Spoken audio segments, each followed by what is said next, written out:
بسم اللہ الرحمن الرحیم۔ السلام علیکم ورحمۃ اللہ۔ آج کل بیماریاں بہت پھیل رہی ہیں اور کئی لوگ بیمار ہیں اور ہر گھر میں کوئی نہ کوئی شخص بیمار رہتا ہے۔ تو بیماریوں سے بچنے کے لیے ہمیں کیا کرنا چاہیے؟ ڈاکٹروں کے چکر لگا لگا کے انسان تھک گیا، ٹیسٹ بھی کروا لیے، سب کچھ ہو گیا، لیکن بیماریاں جان نہیں چھوڑ رہی۔ ہر دوسرا تیسرا شخص بیمار ہے اور ایسی ایسی بیماریاں جنم لے رہی ہیں کہ جس سے انسان کی موت بھی واقع ہو جاتی ہے، اور لا علاج بیماریاں، کینسر جو ہے وہ انسان کو لائق ہو رہے ہیں۔ خواتین ہوں، مرد ہوں، بوڑھے ہوں، بچے ہوں، سب کو بیماریوں نے گھیرا ہوا ہے۔ تو ان بیماریوں سے بچنے کے لیے ہمیں کیا کرنا چاہیے اور بیماریوں سے بچنے کے لیے ہمیں کون سی دعائیں اور وظائف پڑھنے چاہیے؟ تو دیکھیں، سب سے پہلے تو انسان کی جو بیماریاں ہیں وہ ڈپریشن کی وجہ سے، ٹینشن کی وجہ سے ہے۔ کیونکہ پاکستان میں ہمارے جو حالات ہیں، معیشت کے اعتبار سے ہو یا گھریلو حالات ہوں یا خاندانی اعتبار سے ہوں یا کاروباری اعتبار سے ہوں، تو انسان جو ہے ٹینشن کا شکار رہتا ہے، پریشانیوں کا شکار رہتا ہے۔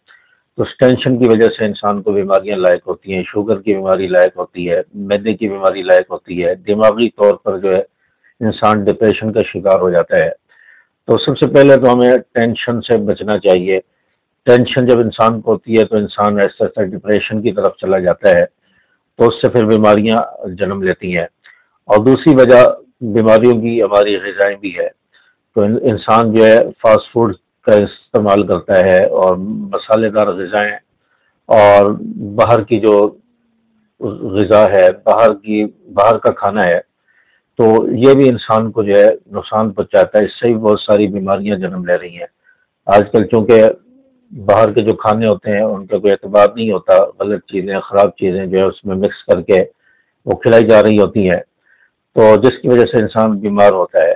تو اس پر ایک اخبار میں رپورٹ بھی آئی تھی کہ فاسٹ فوڈز کے استعمال سے لوگوں کو ہارٹ کے مسئلے ہو رہے ہیں اور ڈپریشن، بیماریاں یہ چیزیں پیدا ہو رہی ہیں۔ تو سب سے پہلے انسان کو ٹینشن سے بچنا چاہیے، اور دوسری چیز انسان اپنی غذا کا صحیح استعمال کرے، گھر کے کھانے استعمال کرنے کی کوشش کرے۔ اور تیسرا، بیماریوں سے بچنے کے لیے ایک وظیفہ ہے، علماء نے بتایا ہے اور مجرب وظیفہ ہے، اور جس کو بھی بتایا ہے اسے فائدہ ہوا ہے۔ تو یہ قرآن پاک کی آیت ہے، لیس لہا من دون اللہ کاشفا، لیس لہا من دون اللہ کاشفا۔ اس آیت کو آپ نے روزانہ پڑھنا ہے۔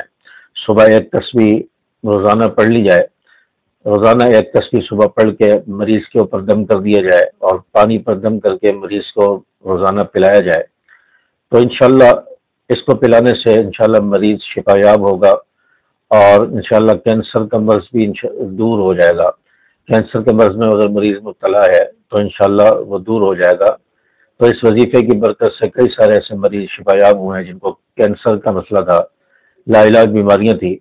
تو قرآن پاک پورا شفا ہے، اللہ تعالیٰ نے قرآن پاک میں شفا رکھی ہے اور قرآن پاک شفا کا ذریعہ ہے۔ تو یہ قرآن پاک کی آیت ہے، لیس لہا من دون اللہ کاشفا، اس کو زیادہ سے زیادہ جو ہے پڑھا جائے، اور مریض اگر خود پڑھے تو یہ اس کے لیے بہت بہتر ہے، یا دوسرا آدمی بھی اس آیت کو ایک تسبیح پڑھ کر صبح کے وقت میں مریض پر دم کر دے یا پانی پر دم کر کے اس کو پلائے، تو انشاءاللہ اس سے مریض جو ہے شفا یاب ہوگا۔